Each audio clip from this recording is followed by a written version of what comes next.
오늘은 디모데후서 4장 1절에서 8절 본문으로 말씀을 나눕니다. 때때로 사역의 회의가 몰려올 때도 있습니다. 백날을 가르쳐도 사람들은 조금도 변할 기미를 보이지 않는 경우가 훨씬 더 많기 때문이죠.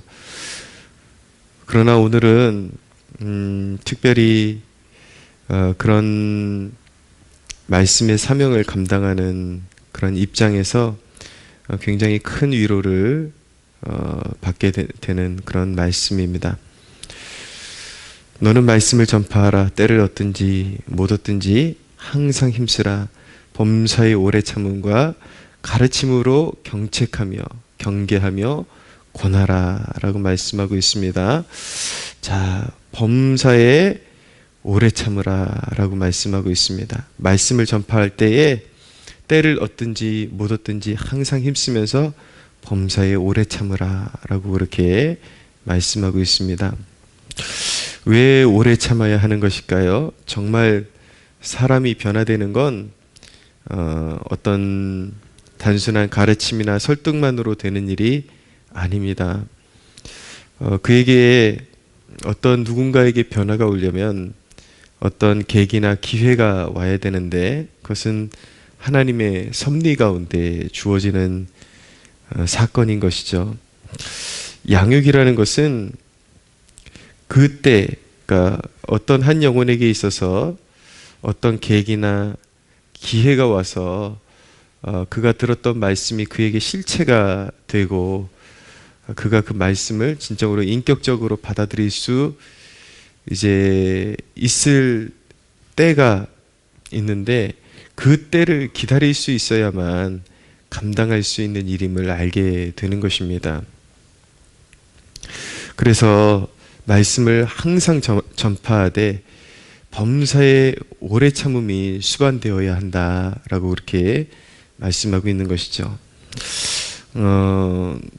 서두에 말씀드린 것처럼 사역자로서 고민이 있고 늘상 그런 마음에 그런 아픔이 떠나지 않는데 내가 발견한 말씀, 내가 경험한 말씀, 진리의 말씀, 그리고 내가 깨달은 진리의 말씀을 아무리 가르쳐도 꿈쩍도 하지 않는 그런 경우들이 많기 때문에 이게 과연 정말 옳은 것일까, 의미가 있는 것일까, 그렇게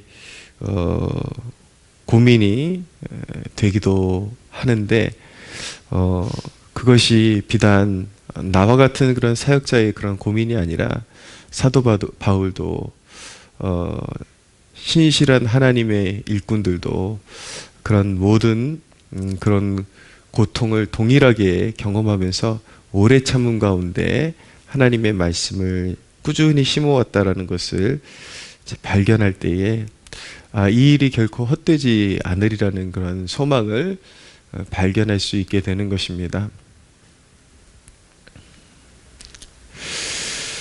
그러나 우리가 한 가지 기억해야 하는 것은 무엇이냐면 사람들은 이 하나님의 때에 대해서 그 어떤 영혼에게 주어지는 어떤 인생의 기회, 계기 이런 것들을 방치해두는 기회로, 방치해두는 변명거리로 그렇게 삼을 때가 참 많이 있습니다.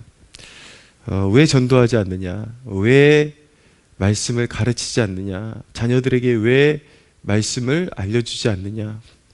이렇게 질문을 하면은 10중8구 꼭 대답하는 것이 바로 이 부분입니다. 무엇이냐면 때가 되어야지 억지로 가르칠 수는 없다. 때가 되어야지 지금 얘기해봤자 못 알아듣는다. 늘 이런 변명이거든요. 그러나 성경은 분명히 말씀하기를 범사에 오래 참으라. 그 말씀이 역사하는 때, 그리고 말씀을 깨닫게 되는 때, 그리고 어떤 사건을 만나게 되는 계기, 이런 것들이 분명히 있는 것도 사실이지만 성경이 말씀하는 진리는 무엇이냐면 너는 때를 얻든지 못 얻든지 항상 힘쓰라. 너는 말씀을 전파하라. 이렇게 말씀하고 있는 것입니다. 그래서 이 시대, 우리 시대의 그런 사명을 자꾸 등한시 여기고 자녀들 양육을 등한시 여기고, 예, 이렇게 인간적인 핑계를 댈 만한 여지를 성경이, 하나님의 말씀이 남겨두지 않는다라는 것을 우리는 기억해야만 하는 것입니다.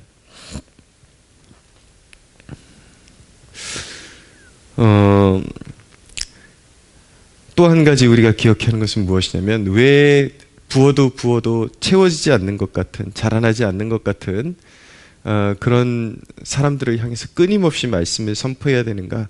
결국 선포와 가르침, 그런 훈계는 비록 숫자적으로 적을지라도 이제 앞으로 무르익을 알곡들을 위한 것임을 알 수가 있습니다. 예수님께서 내가 올 때 믿음을 보겠느냐, 믿는 자가 이렇게 적으냐라고 그렇게 말씀하셨는데,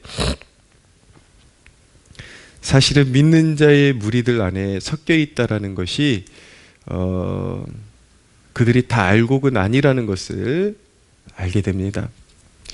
어떤 마음에 그런 어떤 동요가 있어서 교회에 나올 수도 있고, 습관적으로 젖어서 교회에 나올 수도 있고, 교회에 나오는 이유는 여러 가지 이유가 있을 수 있습니다. 그러나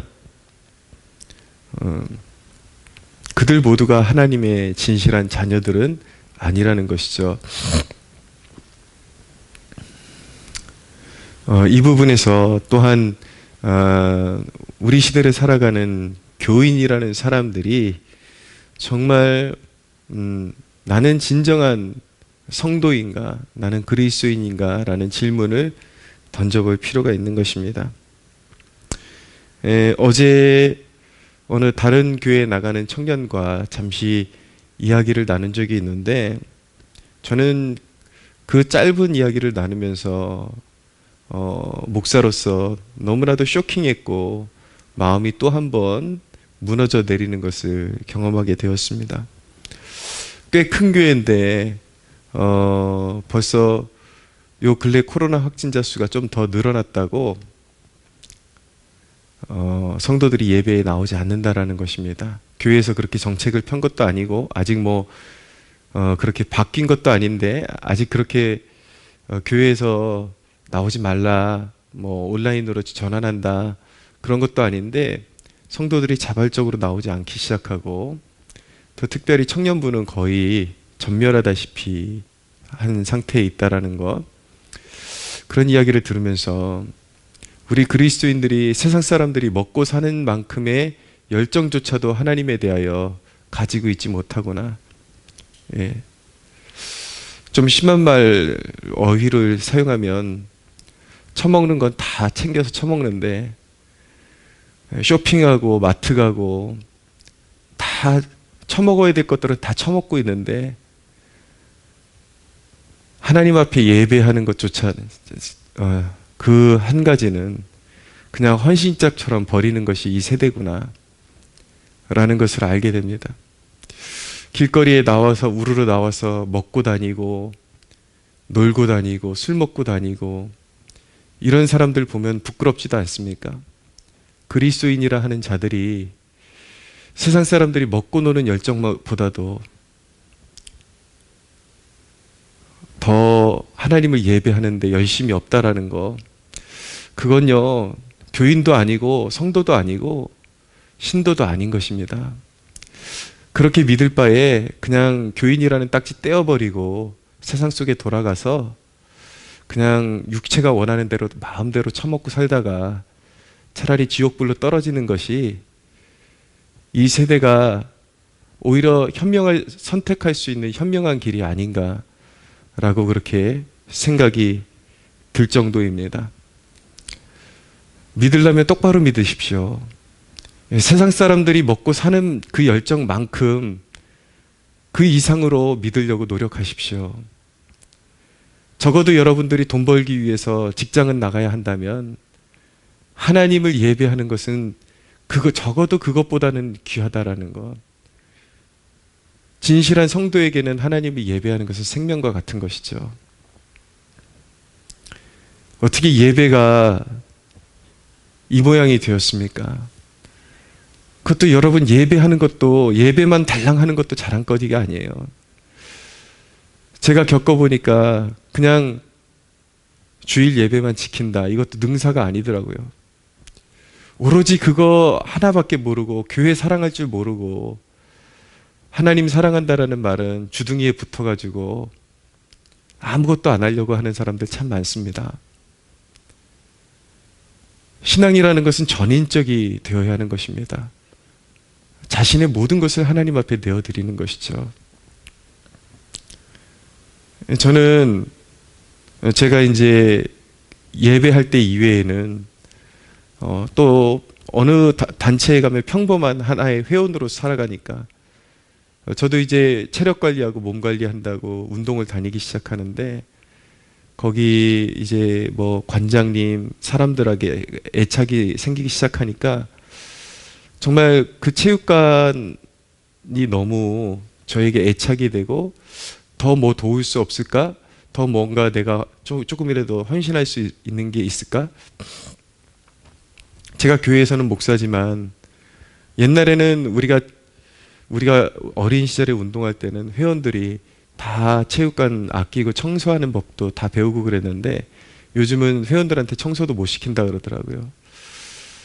그래서 어떤 청년 한 명이 마대자루 들고 청소할 때 제가 같이 들고 청소하고, 하나도 부끄럽지 않습니다. 하나도 뭐 더 한다라는 생각이 들지 않습니다. 내가 사랑하는 곳이니까, 내가 아끼는 곳이니까, 거기에 따박따박 회비 날짜돼서 회비 내는 것도 부담이 아니라 내가 할 수 있는 한 그것을 도울 수 있다면 그렇게 회비 챙겨서 내는 것도 기쁨이 되더라고요.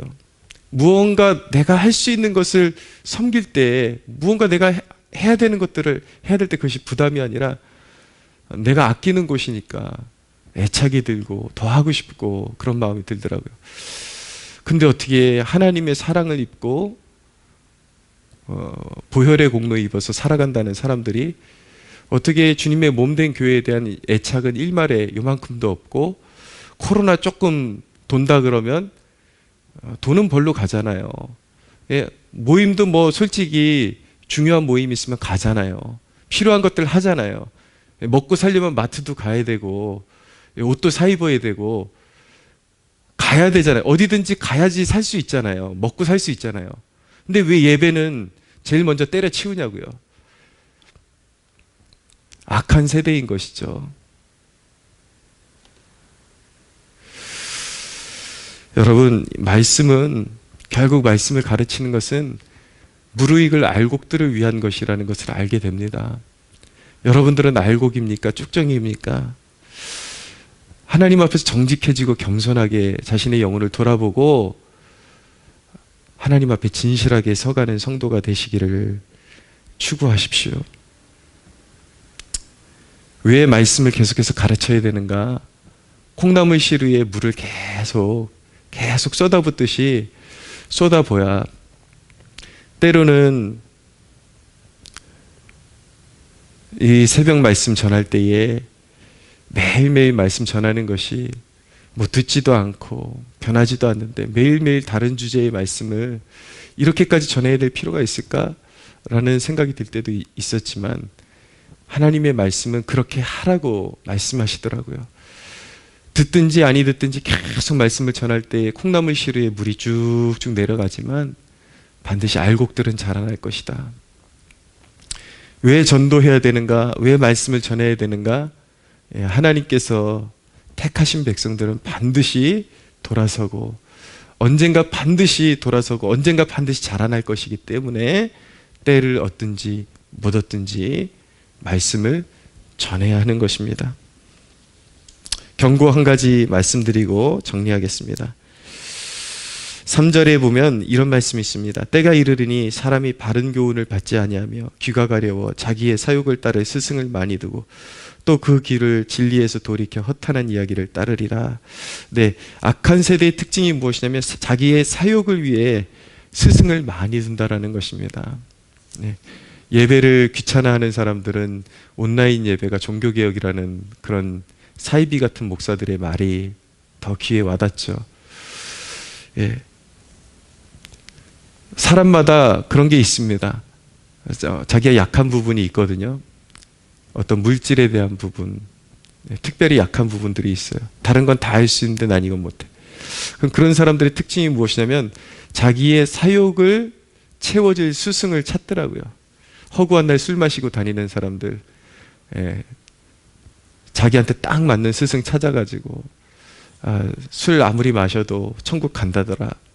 천국만 가면은 뭐든지 다 해도 되는지 알아요. 이 약한 세대가. 하나님 앞에 정결해지고 싶고 하나님 앞에 깨끗해지고 싶고 하나님 앞에 잘 살고 싶고 그런 열망은 없어요. 뭐든지 지 사욕대로 살고 싶어하는, 그래서 그 사욕을 채워주는 사역자를 이리저리 찾아다니면서 아무리 이 세대가 그렇게 하나님의 눈을 속이려고 그래도 하나님은 속지 않으십니다. 사도 바울이 끝에 보면은 나는 선한 싸움을 싸우고 나의 달려갈 길을 마치고 믿음을 지켰으니 이제 후로는 나를 위하여 의의 면류관이 예비되었으므로 주 곧 의로우신 재판장이 그날에 내게 주실 것이며 내게만 아니라 주의 나타나심을 사모하는 모든 자에게도니라 라고 말씀하고 있습니다.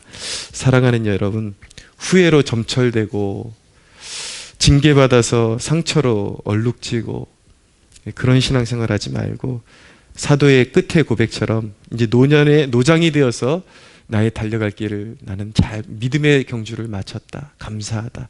나를 위하여 의의 면류관이 예비되어 있다. 이렇게 믿으시는 여러분들 되시기를 예수님의 이름으로 축복합니다.